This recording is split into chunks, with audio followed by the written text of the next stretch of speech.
good governance is basically silent, right? Good governance is such that you hardly even notice it. So all the processes around rounds about consent and clarifying questions and this and that, once it's going, it's just something that you do. It's not so much that you notice that there's this whole other layer of magic process. It just looks like normal people talking to each other and everybody having a turn while doing it and being clear about what we're talking about. So and that is typically news to people, that they're not going to, it's more the absence that they will notice, the absence of drama, the absence of being interrupted, all of those things. So good governance is simply smooth and silence. That's what I'm striving for, because if it's smooth and silent, then we can just focus on what we want to do with each other instead of having to focus on all the drama between us.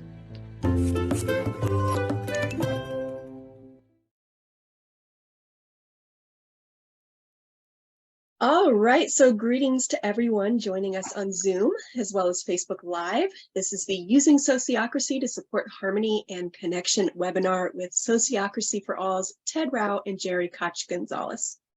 A warm welcome to you all. So my name is Lauren and I'm the program director here at the Foundation for Intentional Community, and I am your host for this session. So if you encounter any tech issues or otherwise need some assistance, please don't hesitate to send me a private message in the chat and I will be more than happy to help you out. All right, now I'm going to introduce our presenters, Ted Rao and Jerry Koch-Gonzalez. Ted is part of Sociocracy for All, SOFA, an international organization he co-founded with his colleague, Jerry Koch-Gonzalez, in 2016. SOFA is now a growing international movement service organization that provides resources, training, and networking for sociocracy practitioners. Ted co-authored the Sociocracy Handbook, Many Voices, One Song, and has taught sociocracy workshops in several countries, including the United States, Brazil, the United Kingdom, and Italy. Ted is transgender, and his experience of seeing gender dynamics from both sides has influenced his thinking and perception. Ted has 5 children and has been a resident of Pioneer Valley Co-housing in Massachusetts since 2012. Jerry helps companies and organizations implement sociocracy to create adaptive and effective organizations where all members' voices matter. He is a consultant and certified trainer in both dynamic governance, or sociocracy, and compassionate communication, also known as NVC.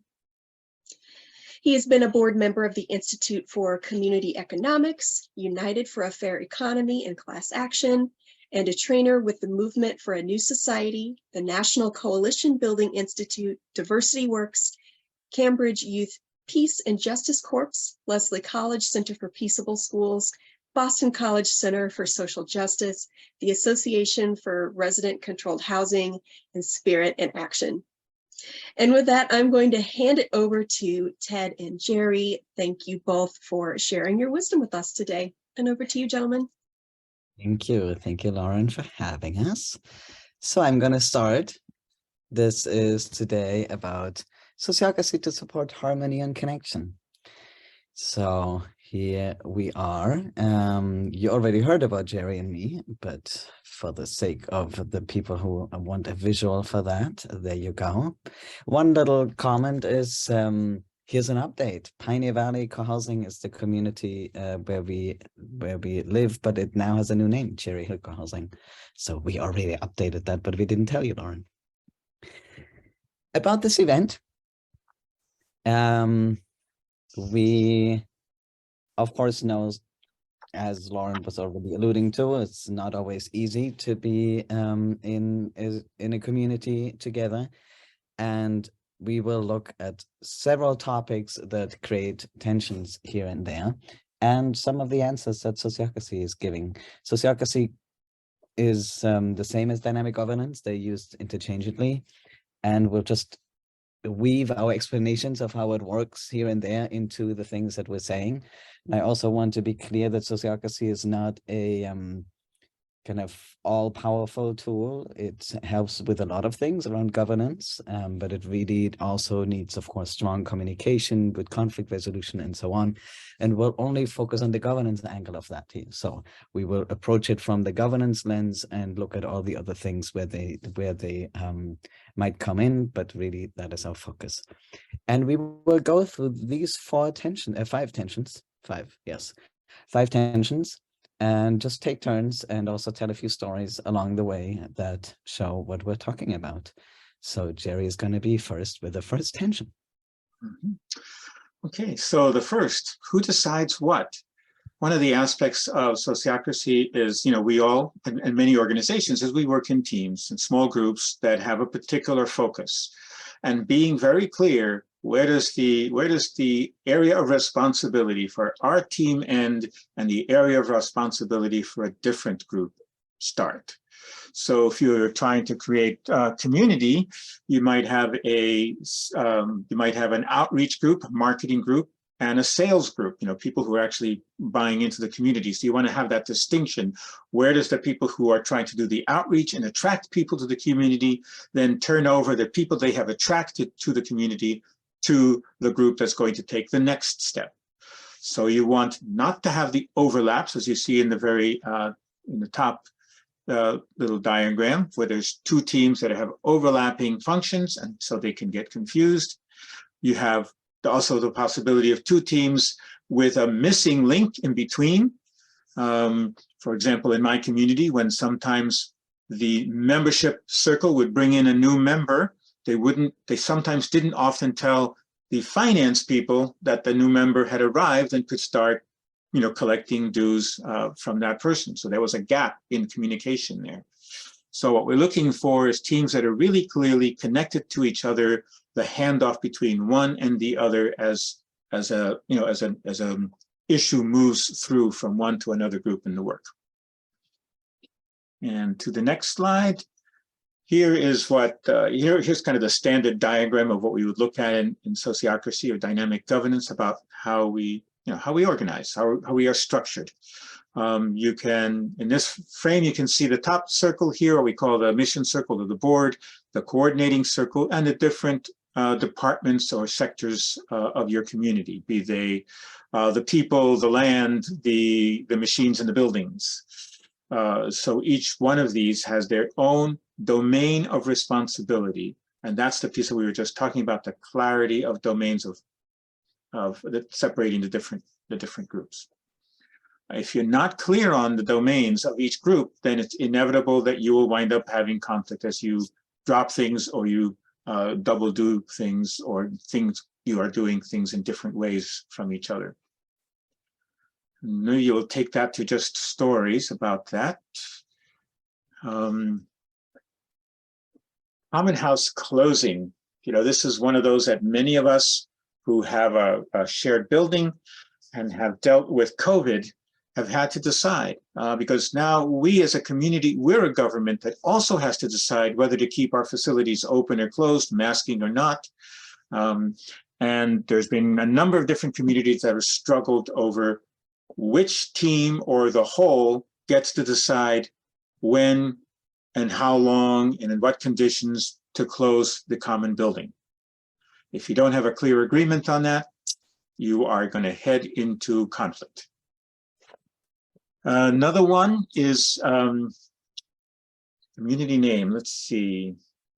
Why don't you tell the one about the junk car, Ted? Sure. So the junk car is an interesting little story about, so in our community, and I'm actually going to go back to this one. In our community, we have 4 department circles like this.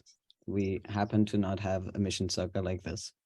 So imagine 4 circles with then sub-circles that each take some part of the overall decision making. So one of those department circles is buildings and grounds.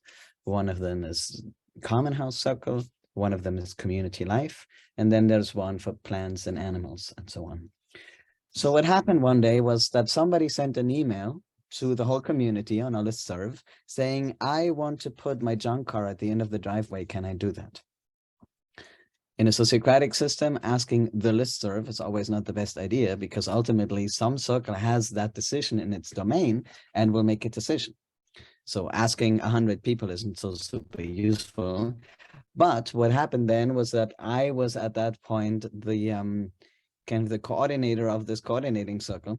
And so I took that topic because it wasn't so clear to me where it would belong, who would decide that, in which domain it would be. So I took it and I asked, fortunately a meeting was just coming up, I asked this what's also called the general circle or coordinating circle.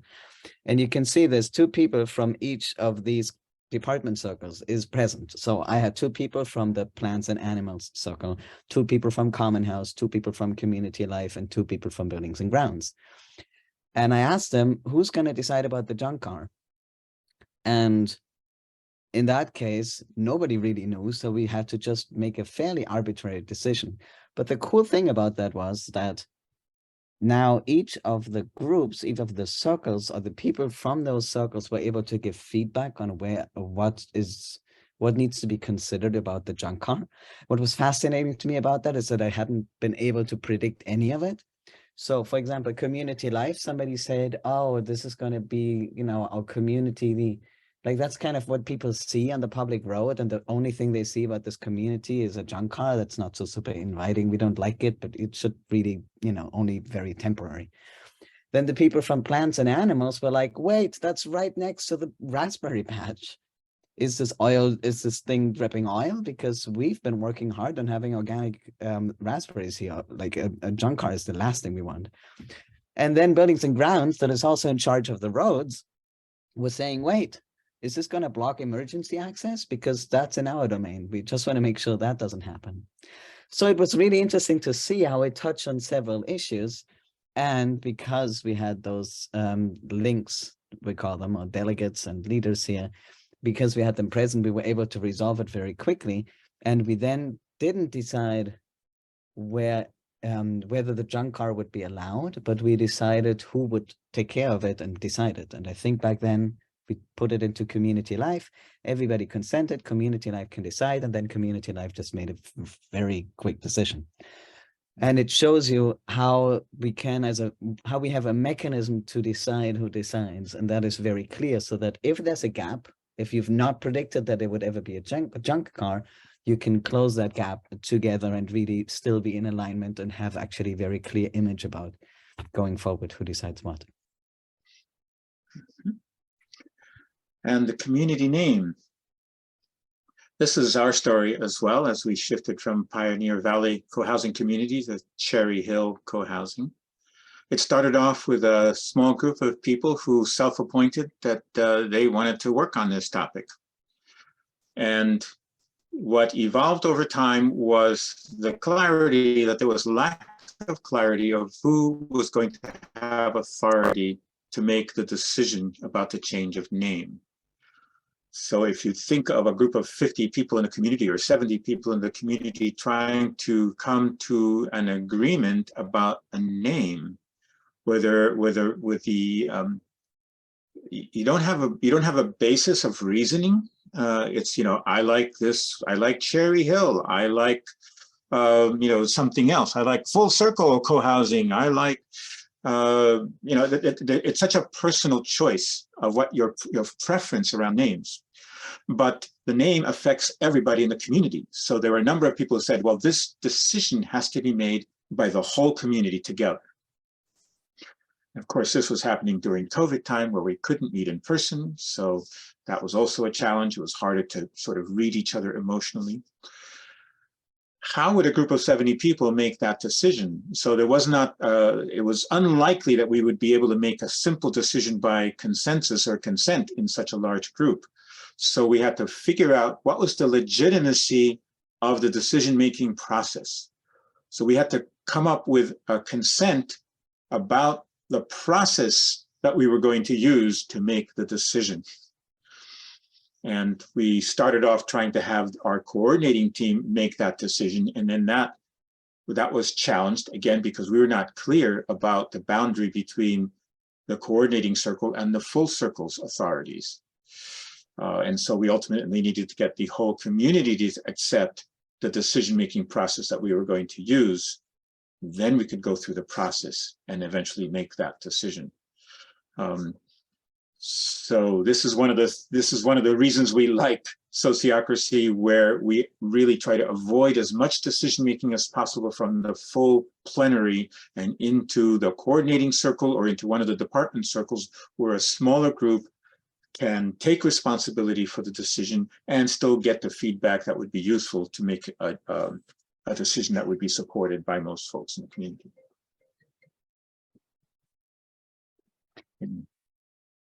Go to the next. Oh, my turn, I think. Clear decision making, good decision making.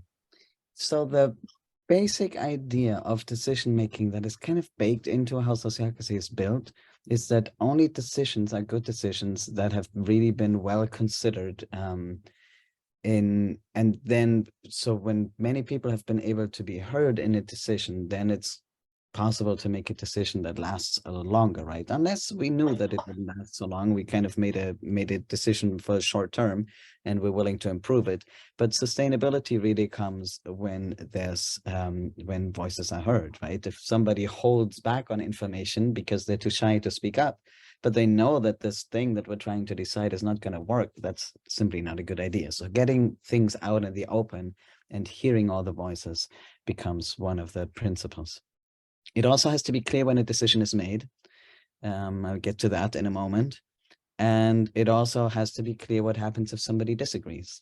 I also have a story for that. So let's look at that. So the first story I want to tell is a story that I am aware of in a community where there was a decision that needed to be made, and two of the people abstained. And it was a pretty big deal, actually, in that group. That decision was a big deal. Two members abstained, didn't really say why. And the rest just said, okay, whatever. Then if you abstain, then the decision is simply made. And then the decision was acted upon, which meant back then calling people and giving them kind of a big piece of information. And that's, as far as I know, the information to those external people was passed on basically that evening after the meeting. And in the morning, the two circle members who had abstained woke up regretting abstaining. And then that led to a little crisis in the group, actually, because the level of regret was quite significant. But it had already happened, right? People were already informed. It was kind of already a done deal at that point. And the big learning for me about that one is it's simply not a good idea to have people abstain. And that is also something that doesn't happen in consent decision making. You can object. If you don't have an objection, you consent. But there is no decide this without me kind of thing. And back then in that story, what would have helped us to hear from those two people really say, like, is there something that you're not comfortable with in this decision? Instead of letting them just not be part of the decision and kind of avoid the issue, it would have been better to hear it, right? Because then we would have heard the issues that then we heard after the fact when it was too late. Because ultimately, in my experience, those things do come up. The question is, do they come up when we can still do something about it or after? So abstaining is not a practice that is being done in sociocracy for really good reasons, I find. So we want everybody in a group, in one of those circles, in those small groups, to have a voice in the decision-making. And ask, sometimes even directly, each individual in a round, right? So sometimes it's just short, like thumbs up, and sometimes it's actually asking, like, Jerry, do you consent to this decision?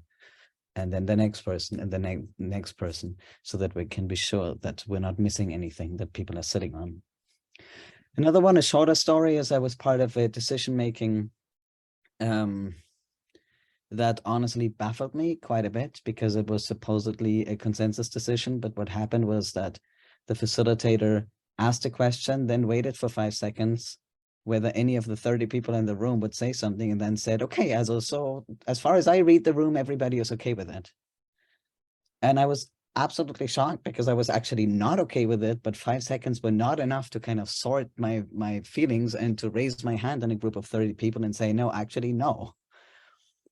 And it was one of the examples for me where just reading the room is simply not enough for me. I want to have that clarity of, first, I want to be able to ask questions. I want to be able to say what I think, and I want to be asked explicitly, is this okay or not, and not just kind of assumptions being made. So often in these informal decision making methods, it's just lacking kind of the level of clarity that I find supportive if it's about hearing my voice. Jerry, do you want to tell this story? Sure. Changing the function of a room. This was a situation in a co-housing community that had just adopted sociocracy. And so the common house circle was like, great, now we have authority to do some changes, to do some things in the common spaces. And practically the day after the decision had been made to adopt sociocracy, they went and changed the function of a room from a child play room into an arts and crafts room, because they didn't have any children at the time. And so, that seemed reasonable to them. When the rest of the community came by and saw what had happened, many people were outraged. What? If you can just change the function of a room just like that, then I don't like sociocracy, because that's just too much power. What had they not done the way we would have liked? They didn't ask for feedback. They didn't first say to the community, we're thinking of doing this. We don't have kids. We could really use an arts and crafts room for us. And so this is something that we're seriously thinking about. What would you tell us? If they had asked that question, they would have heard a pretty resounding response. No, keep the kids' room. We really want to be an intergenerational community. Having the kids' room is our invitation ticket for people with children who are coming by and visiting and go, oh, look at this nice space. This is a welcoming space for families. And in fact, they had to backtrack and reset the room to a children's room, and that community does have kids now. I don't know if that was why they have kids, but so the lesson there was really, yes, you have responsibility and authority. You have authority to make decisions now, because it's in your domain to change the function of the room. But with that authority comes the responsibility to get the appropriate feedback. So in summary on this tension, our idea is to not run into the issues that we've described as to have a clear and agreed upon decision-making system.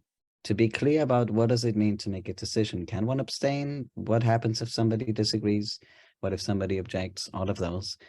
And when is that moment? Do we just kind of shrug and say, guess we've just decided? Or do we say, okay, here's how we make decisions?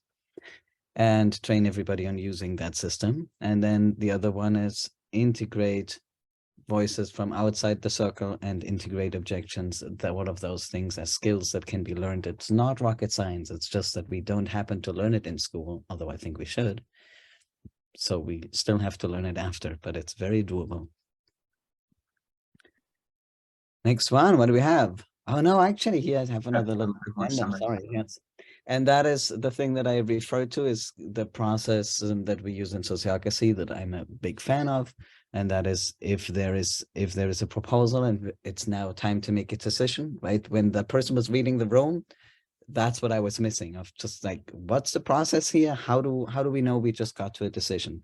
And in sociocracy, how it goes is you allow for questions, maybe even in a round. You allow for reactions, probably in a round, which means everybody in that group, which would be small groups in sociocracy, right, would speak to the proposal, say what they think, and then we do a consent round. And if there's an objection, we know exactly what we do with that. I'm not going to go into it. That's going to be in the longer class. But if there's an objection, we know what we're doing, and then we ultimately come back to consent again, probably with a better version of the proposal and ready to consent.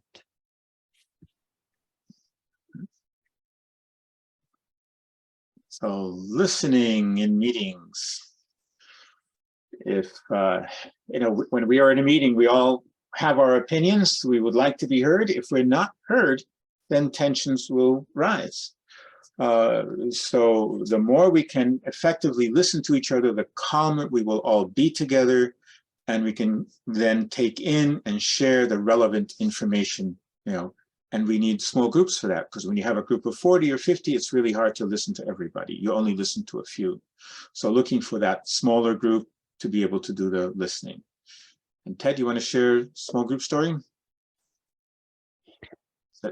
Yeah, this is not necessarily even just a particular story. It's just all the many times in which, and I'm sure many of the people listening have had the same experience of just the quality of listening is just completely different in a large group and in a small group. In a large group, one can basically just hear some of the people, and it tends to be also the typical suspects that are comfortable raising their hand in a large group.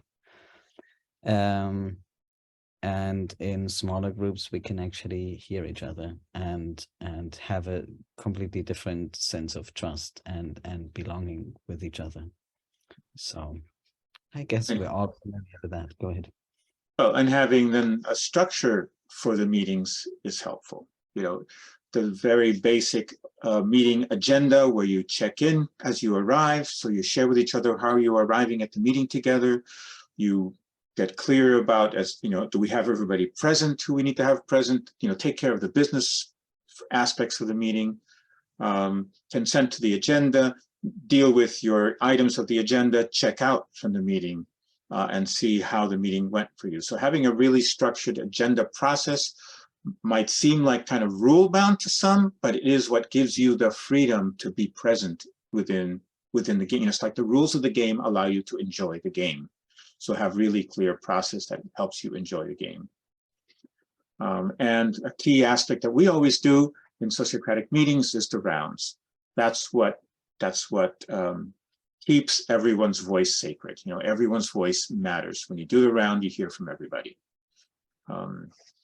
If you do crosstalk, then the informal power dynamics will rise. The guy will speak over and over again in a bigger and bigger voice if people aren't agreeing with him, etc. There's another little addendum that I want to say here, that is actually a story. And that is, so in our community, we've been using Sociocracy for what, 12 years or so. And, many people who had a hard time in the beginning are now happy in rounds, as far as I know. I know that for me, it was quite something to get used to. I was completely new to it back then, and I remember struggling with rounds. But now that I've kind of gotten used to that kind of pace, it seems like the obvious thing to do. However, I remember very distinctly, because it shocked me a little bit, honestly. A few years back, we had a little somewhat informal, it was kind of I don't fully remember what it was, like a little task force that was trying to do something. It wasn't an official circle meeting. We didn't have a facilitator. We didn't have an agenda. We were just kind of talking about this one thing. And Jerry, this is actually a story that involves you. So there we were all happy talking, actually not all happy talking. It was 4 of us talking and Jerry not talking at all. And I've been kind of used to just talking when I feel like it. And even years of rounds have not really changed that. I can still go back into that mode, I guess is what I'm saying. So there I was, and at some point then Jerry said something that I will never forget. He said, can we please do rounds? Because in the way we're talking right now, I would have to interrupt one of you to get a word in, and I don't want to have to interrupt you to speak. And that one really hit me, because I was like, whoa, I was doing it. I was one of the people, although I know about rounds, like I can teach about rounds. And yet, if you don't have a practice of actually doing it and having it kind of as the agreed upon, this is what we're doing right now, it just slips away all of a sudden. So this is not about something that is kind of a personal enlightening kind of thing. This is just a matter of practice and commitment. Do you do it? Or does it slip away and some voices might simply not get heard and you don't even notice it, because in the heat of the moment, you don't notice it. So that's really, it really brought home for me this awareness that the practice and the tools really matter. You cannot just cover those things with awareness, the awareness I had, and I still failed to act on it. So that's why I'm now putting more emphasis on the tools and the practice than just knowing that it would be a good idea. Otherwise, it's like doing exercise, you know, like being athletic, because like you don't get healthy by knowing that if exercise is good for you. You know what I mean? It's like you have to actually do it. That makes the difference. Anyway, whose turn is it? I'll do the next one. But I was just going to say, Ted's an extrovert. I'm an introvert. So in a formal context where we do rounds and this is my space and I'm talking about things that I'm passionate about, I don't have any problem speaking. But go to an informal space, and that's when the story that Ted was talking about, in the informal space, if there are fast and loud talkers, I may not speak. So then I need to find a way. It's like, if I want to be part of this, I need to break in and say, I want to turn, but that's kind of embarrassing. That's kind of like, can we, if we all have that consciousness of inclusion, then there'll be space for me.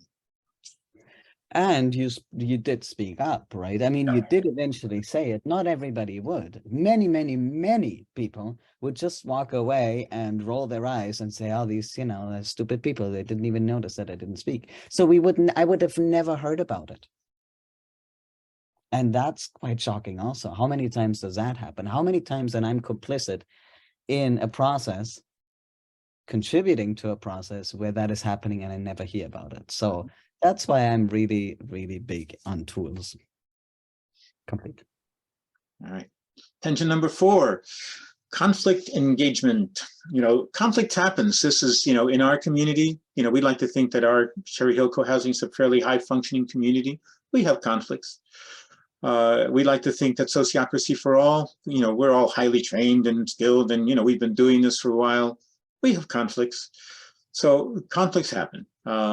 It's not about, it's about knowing what to do with them as they arrive, and doing what you can to do preventive work. But aside from preventive work, which is all about everything we've been talking about so far, what do you do when they actually happen?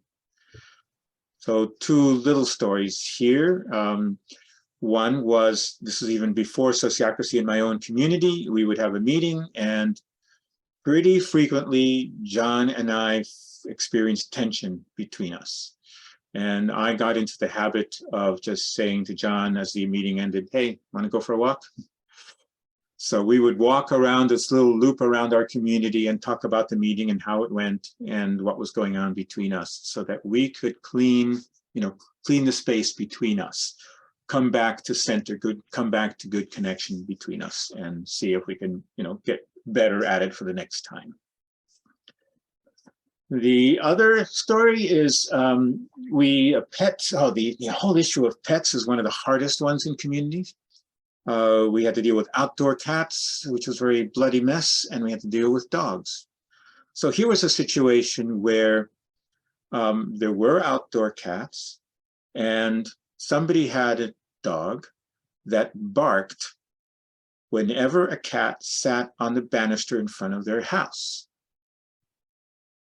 And so they were so mad about the neighbor's cat, triggering their barking of their own dog, that they started violating other policies to dealing with the pets, like going off around without a leash with this dog that was a barker and a very kind of energetic little dog. And so quite a few people were upset about the violations. And so what happened is that the circle that I was part of, we decided to send 2 people, trusted people in a sense, who we knew had the respect of this particular family with the dog, and go to them and do what we called eldering, like say, hey, this is what we're seeing. This is the impact it's having on the community. Can you please talk with us about what's going on for you, and let's see if we can figure out a way that you can honor the policies, because this is really painful for everybody.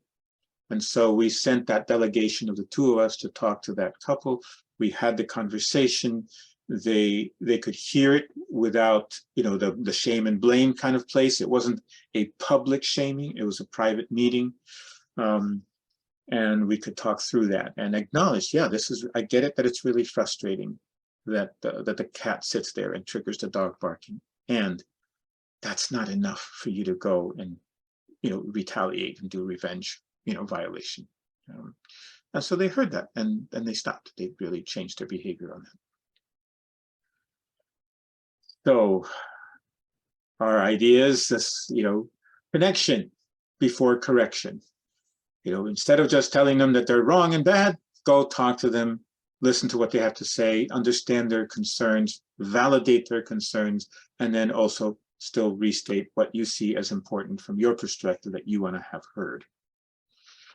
The other idea we have, which we have in our community, we formed a care and counsel circle, and they have produced a whole little pamphlet of different ways to deal with conflict. So you can, and different people in the community who are able to respond to those.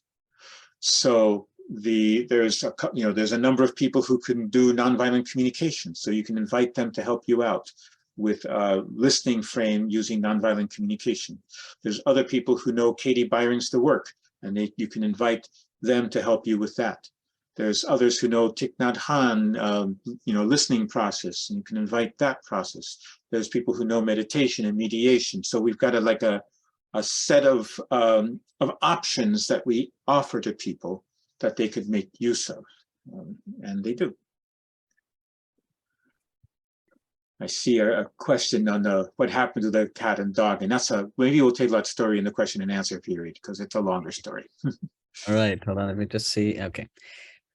So this has already come up a little bit, but I think it's a really key issue also. It deserves its own point, and that is, so in this way of having small circles making decisions in their domains, now we have small groups getting input, but then making decisions on those issues.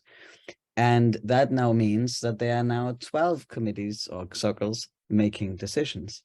So we need to get good at really making sure that all the information flows, so that, because each of those 12 circles makes decisions that affect me as a community member. So there's not just one place where one can hear things from, but 12 different places. So there is this dance between the community and the circles that really needs to be done well. So circles need to be good at reporting out and also getting feedback in. And that basically becomes a forever loop of, we hear how this policy is being received, or how people are accountable to it or not, how it's working, how it could be improved. And the community hears what we do and what we do with the feedback that we've received. So that just always goes back and forth, just like in that story with the kids' room that was converted into a different room. That loop was missing, right? So that was part of the issue there. A similar story, just a little bit different in its nature, is the Common House Circle in our community, which we're not a part of, changed the policy so that grown-up children who used to live here but now are grown-ups and live somewhere completely different can just walk into the exercise room and use it.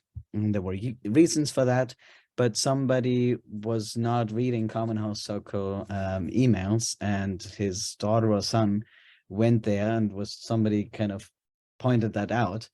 And the parent of that adult child was really sad and shocked, but then had to see later that there were several pieces of information, that the circle had really tried hard to get feedback and let people know and so on. So there's this mutual responsibility, right? The circle can only do so much. We also really have to pay attention. So I guess the circle needs to say it more than once and in more than one way if it's important. And yet there is this mutual responsibility. So we meet each other with the information. So that's something that just is an ongoing thing to get the design going so that really works. There are a bunch of things, tech solutions, of course, that one might have for that.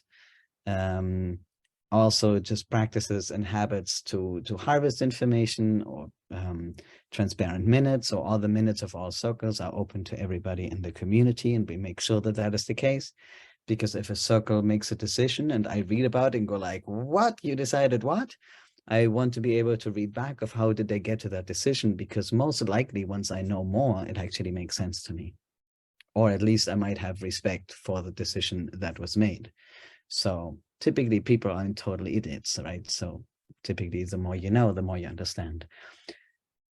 So then, for example, in plenaries, there might be places to share little things of, hey, here's what happened, so that people are informed. So all of that is part of the picture, the information flow of things running well. And that's actually my closing comment here.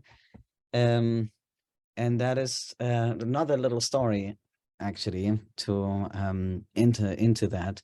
Sometimes we have people that are like, oh, you know, we want to be like, can we visit a sociocratic community? I call them sociocracy tourists. They exist. They existed more before the pandemic, but they do still exist. And so that then they want to attend a coordinating circle meeting and see what that's like. And I typically warn them and say, you know, it's not all that interesting, because I don't quite know what they expect, but I can tell them what they will see. And that is basically just normal process. Like good governance is basically silent, right? Good governance is such that you hardly even notice it. So all the processes around rounds, about consent and clarifying questions and this and that, once it's going, it's just something that you do. It's not so much that you notice that there's this whole other layer of magic process. It just looks like normal people talking to each other and everybody having a turn while doing it and being clear about what we're talking about. So and that is typically news to people, that they're not going to, it's more the absence that they will notice, the absence of drama, the absence of being interrupted, all of those things. So good governance is simply smooth and silence. That's what I'm striving for, because if it's smooth and silent, then we can just focus on what we want to do with each other instead of having to focus on all the drama between us. So then we can be, you know, paying attention to what we're interested in our community life and in each other's stories. And that's, after all, why we want to be in community. Typically not because of the drama. So there we are. Unless you have another closing comment, Jerry, or we look at the questions. There was a question about what happened with the cat and dog story. Tell your cat and dog story. Yeah. So one aspect is in that conversation between the two of us who were talking with that couple, as we heard their concerns, we could then strategize about what would be helpful here. So in the short term, it was, okay, pull curtains down so that the dog doesn't see the cat. And the other practical idea was to get a water spray and, just keep spraying the cat when the cat comes into that spot. So the cat starts learning that this is not a very pleasant spot to hang out in. So those are the short-term answers that we could creatively think about once we were in conversation rather than in blame space. The longer story is that there were a lot of outdoor cats in our community, and there was a lot of pain and anger about that, because the cats were pooping in sandboxes, the cats were killing the birds that people were planting bushes and trees to attract. So there was tension, because there was also cat lovers who, cats belong outside. That's their natural way of being. So there wasn't any way to resolve that. As a matter of fact, we had a policy, we had a moratorium on new outdoor cats for a while, and then that moratorium ended and there were no rules anymore again, because nobody had a sense of how to approach it. So that was one of the first topics that we dealt with when we adopted Sociocracy. We went right at the outdoor cat policy.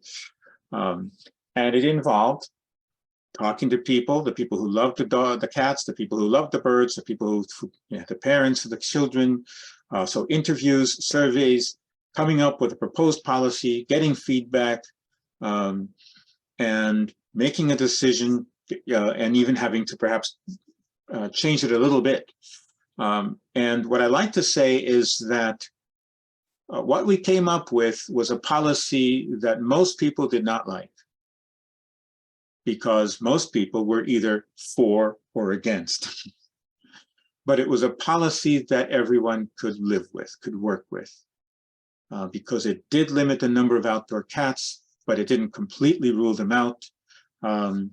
And so the decision process that we used, because we did so much feedback gathering, that we earned the trust of the community in the process of making the decision. And we haven't heard an issue about outdoor cats since, and that's been 9 years or so now. Which speaks to that point that good governance is silent, right? It's one of those things. So like, it's the absence of drama around pets that is showing how well it's working on that end. Mm-hmm. Yeah, there's another story which I won't tell now, but because ultimately there's another bit of story around dogs. Something happened with a dog, like jumping on people, and so we had to come up with a process to deal with that.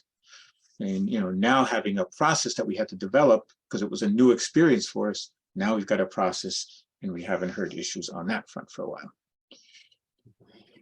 So good governance. Yes, thank you. I see 2 questions in the Q&A. Wait, I also see things in the chat. So that is a little confusing. Wait. Let me read it. What's the minimum number of people in order to implement sociocracy? Would it? Oh, I want that one. I'll answer it. So I'll take the one from the chat. And then Jerry, you can look at the ones in the Q&A. So this question is about, would it make sense to learn sociocracy if there's only 5 of us in a small community? Yes, because this happens to be a pet peeve of mine. I'll explain. Because it is so common that communities start out without a governance system that is explicit. And then, by default, those 5 people probably come together and somehow figure out that probably they basically agree on something, and then they assume that's a decision. And that informal way might work for 5 people. But then what happens if now you add another 5 and another 5? Now you have 15 people. Now we have that situation where you don't hear some of the voices anymore. Let's say you still let it slide, and you add another 5 and another 5. Now you have 25 people. And for sure, there are voices that you don't hear anymore if you meet in a group of 25 people. Now, typically what happens is that people then start to notice, oh, we probably need some process here. We probably need some structure. And then typically it doesn't take long until there's conflict. And then you have the situation that people now say, oh, we need structure, we need a governance system. And then some people look at governance, but by that time, sadly, sometimes what happens is that there are already factions and people are already burned on this person or that person. And some lack of trust has started to take root. And in that situation, it's really hard to introduce a governance system, because now you can have that effect of like, well, if you want that governance system, then it can't be good because you're a jerk, right? Because you did this and that 2 months ago. So now all of a sudden there's already all these stories. So it becomes harder and harder to adopt a governance system later on because of the lack of trust and just because of group size. So do it early. Do it as early as basically the very first moment you are an organization. And as a group of 5 with a vision, you are an organization. And one other thing, because I know that's such a common question, that people say, wait, but how can the 5 of us decide what the governance system will be for the community? The way I see it, your governance system, just like the vision, is part of the invitation. So you probably want that set, and on the basis of that, you're inviting in people. The other piece is you can set basic principles in place and then review it. So you're not making a decision of one particular way of doing things, because there are variations even within sociocracy. You're not making a decision on everything till the end of time. So make a decision for the next year. Next year, you might be 10 people, review it. But that way you always have a system, so that you don't have a situation where you don't have a system and you don't know how to create a system, because then you've locked yourself out of your own thing. I'm complete. Yeah. Well, Ted wrote a book about this called Who Decides Who Decides? And it's like, okay, first of all, be clear what your invitation is and what you want to include. Are you a vegetarian community, or are you a omnivorous community? Are you going to be south or north of the city? All the core elements of what your invitation is. Second, know who your founders are. Who is the initial group of people who are going to start making decisions? And 3, know how you're going to make decisions. Once you've got those 3 things in place, now you can grow and change. If you don't have those three things in place, you're liable to get into lots of arguments about, no, I want this, but no, I want that. No, we should decide it this way. No, we should decide it that way. No, you don't have authority. You know, just open yourself up. Again, as I was saying before, you're now playing a game without having agreement about how you're going to play the game, and it's not that much fun. And it's a little bit like a group of 9-year-olds that play no different rules for the game of Uno. And half of the time they play, half of the time they argue about the rules. That's no fun. Jerry, did you have a chance to look at the questions in the chat? One of them was how are circle members initially chosen or elected? So this does vary according to the kind of what stage of development your community is in, because as the story that what Ted was just responding to is a small founding group. Okay, you choose each other and say, are we, the 5 of us, willing to be the founding group? We are? Great, we're going. And now that group of 5, from then on, selects anybody else who joins the group. I kind of want to say that every group in a sociocratic organization has choice about who its members are. So whether you have one group, a founding group of 5, or you got 10 different committees going on, each one of those has choice about who its members are. So you cannot impose yourself on a group without the group saying, okay, we want you here. So it's a mutual choice. The other thing is, okay, how does if you've got an organization that's already in existence, then how you do it? What's that transition from the way you were doing it before to the new way? And different groups have done it differently. Some groups have been very conscientious and had every single person chosen for every single group. Most groups that I know have been much more, you know, where do you want to fit in, and let self-selection happen into the formation of the initial groups. The way we started in our community, when we adopted Sociocracy, we had everybody sort of stand in groups and say, okay, these people want to be the buildings and grounds, these people want to be the membership circle, you know, are we okay with that? People just say, sure, that's okay. Then we as a whole collective group nominated the leaders for each of those circles. And then we had each of those circles do a fishbowl and among themselves do the second part of selecting who they wanted to have as their leader or their coordinator for that group. And that's how the whole community had some input, but those who were going to work together made the final decision about who they were going to, you know, who their coordinator was going to be. And I can say, if you take the class, we'll talk more about selection process, and we'll demonstrate that whole process with you. The second question in the chat was the relationship between vision, values, and potential conflict. And I'll say something, and I'm curious what Ted might say on this. Because for me, the vision is a guiding principle. The values might be a guiding principle. But what's most important is the commitment to give each other feedback, the commitment to join together in a dialogue. You know, are we committed to engaging with the conflict that we might have and learning from that? I've seen organizations that have beautiful sets of visions and values, but their practice is not very good. So it's to me, it's that what is your practice of engagement? You have a way of doing it that people have a sense of trust in, and that people have, it's part of the invitation that people have said, yes, I'm willing to, I know that I'm going to be self-responsible for doing the best I can with processing conflicts that happen among us. Ted, do you want to answer more? Vision, values, conflict? I'll just no. Also in the interest of time, actually. Yeah. If it's okay, I'll jump to the last question, and then we probably do have to stop, right? Yes. Thanks.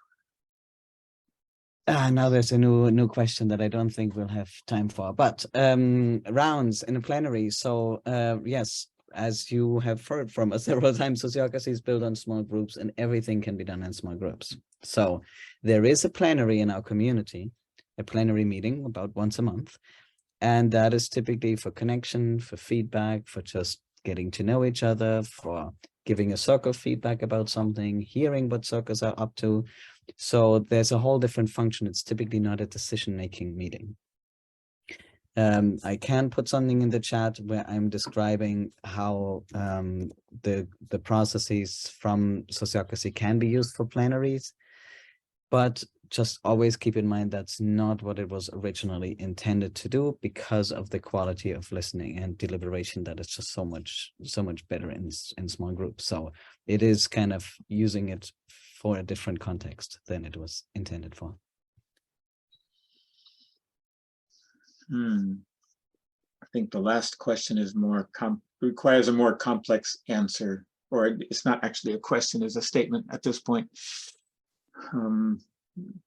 That a board makes decisions and sociocracy is more about the operational day-to-day management.